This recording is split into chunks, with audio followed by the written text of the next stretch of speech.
پاکستان ایک ملک جس میں امید کی بنیاد پر ترقی کا رنگ بھرتا ہے صدر علی وقار۔ کہا جاتا ہے کہ اس ملک میں آج امید ختم ہو گئی۔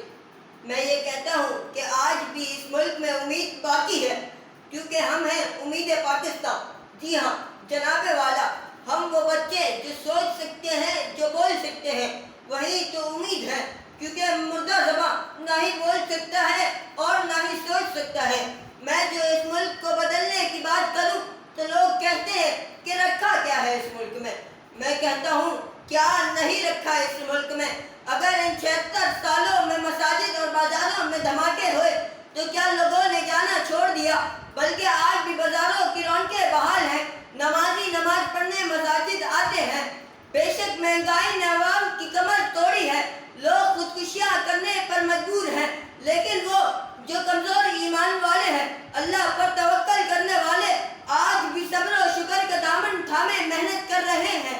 وہ مزدور جب سارے دن کی محنت کے بعد گھر لوٹتا ہے اور اپنے گھر والوں کے چہرے پر بے فکر مسکراہٹ دیکھتا ہے تو تازہ دم ہو جاتا ہے کہ اس امید کے ساتھ کہ کل پھر سویرا ہوگا۔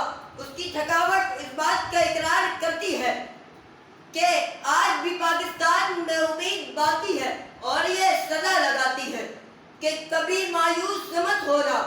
امیدوں کے سمندر میں تلاطم آتے رہتے ہیں، سفینے ڈوبتے بھی ہیں، سفر لیکن نہیں رکتا، مسافر ڈوب جاتے ہیں۔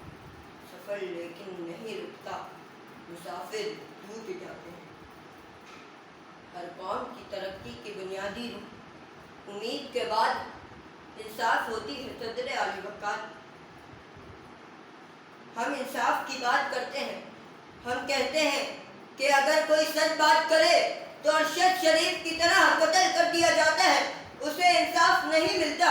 نہ جانے اس جیسے کتنے ہوں گے جو اس ملک کی خاطر کٹ مرنے کو بھی تیار ہو، مگر ٹوٹے نہیں، جھکے نہیں۔